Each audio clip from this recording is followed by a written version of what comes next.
可以叫我阿蓮哦。大概8年前我就已經退休啦。退休咧就冇做嘢咧，咁就落嚟呢度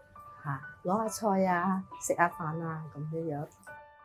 人哋有幾多俾我哋，我哋就攞幾多翻去。但係多少都係一種補貼嚟嘅。其實俾我哋嘅嘢已經夠食㗎啦，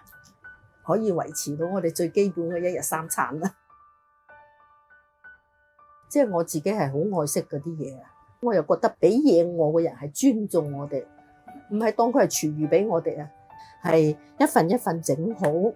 咁樣俾我哋感覺呢啲嘢咧係好企理嘅，係尊重食物時又尊重人，咁我哋咪覺得攞得好開心，食得好開心啦。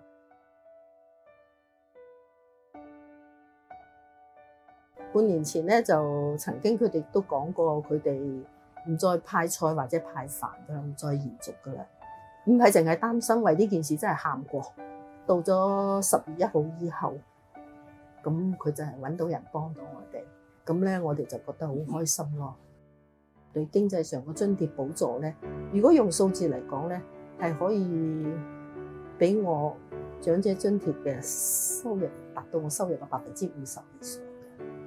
所以整個生活咧就覺得安定咗，人就覺得好幸福，又覺得精神越嚟越好。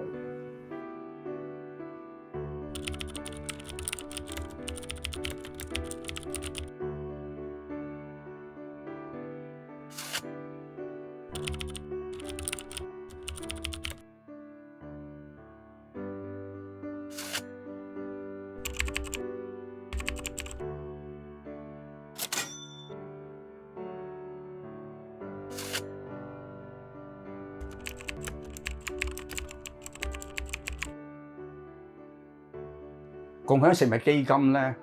其實唔止10週年嘅，再早期可以推到2009年，係參與其中一啲嘅環保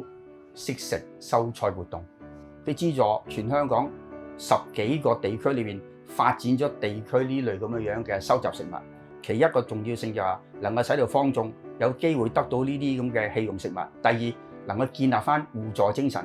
第三，大家嗰個意識加強。香港其中一個特別嘅地方就係人口密集。如果你用嗰個區域、屋邨等等咧，我覺得容易啲啦。事實證明俾我睇，我哋做咗咁多年嘅時間咧，我哋地區裏邊已經成為咗一個標誌性。嗱，我隨舉個數字啦，以最近呢1年，我哋係收集咗240公噸，而受惠者咧大概38萬嘅人次，所以以地區為本咧，呢個做得成功。我係 Alan Yuen， 我係食得好嘅行政總監。我諗共享食物基金嘅前身啦，去資助我哋食得好嘅行動同埋其他嘅地區組織咧，我諗佢哋最大嘅貢獻就係咧，佢係憑住佢嘅遠見啦，係推動到每區都能夠係有項目或者係有當區嘅力量咧，去處理當區嘅剩食問題嘅。因為去翻以前09年之前咧，其實香港係冇食物捐贈行動呢樣嘢，亦都冇食物分享呢樣嘢嘅。咁我覺得佢最大嘅貢獻咧，就係為香港打造咗一個有效嘅食物捐贈鏈，係能夠宏觀地處理剩食問題之餘咧，亦都喺當區度能夠係處理大量嘅剩食嘅咯。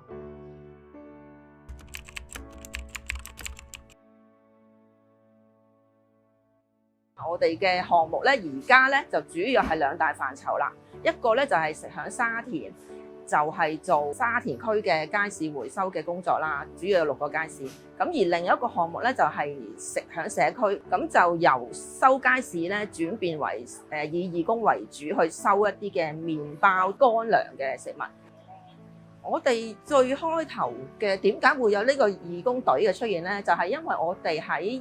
21年嘅時候呢，就係有一個惜食大使育成計劃，嗰度呢，我哋就真係想培訓多啲義工去幫手做呢啲救食嘅工作。我叫 Amy， 咁我哋而家創立咗呢一個叫做原來食得嘅義工組織。我喺21年嘅9月份呢，就開始咗參加共享食物基金嘅一個活動。咁當時我哋就有個機會咧，就可以試下舊食助人嘅。我哋咧主要就係將啲鋪頭賣剩咗嘅麵包啊、生果啊或者飯盒咧，就會收集翻嚟，然後再轉贈俾其他有需要嘅街坊嘅。咁包括係清潔工啦，或者係無家者嘅。咁因為咧，我哋喺舊食嘅時候咧，咁就接觸到好幾個嘅無家者啦。咁有一位無家者咧，佢又係申請呢個中轉屋，咁佢申請到啦。咁但係咧去到嘅時候咩都冇啦。咁我哋就有啲義工咧，就幫佢去揾好多唔同嘅家私，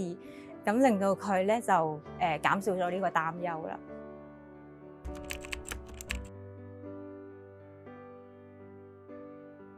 我哋呢一個嘅食物回收分享咧，除咗係我哋家庭層面啦，其實企業都係好重要嘅，因為我哋嘅廚餘好大部分都會係嚟自呢啲工商界啦。咁如果企業係有呢一個嘅識食嘅觀念，咁就會更加好啦。咁我哋就希望透過一啲嘅工作坊啊，或者一啲嘅環保嘅合作啦，咁就俾多啲機會去令到啲企業都認識到，我哋其實係可以喺食物珍惜呢方面都係做到呢一個嘅環境可持續發展嘅，亦都幫到啲企業提升佢哋嗰個嘅形象啦，喺 ESG 方面都會有貢獻咯。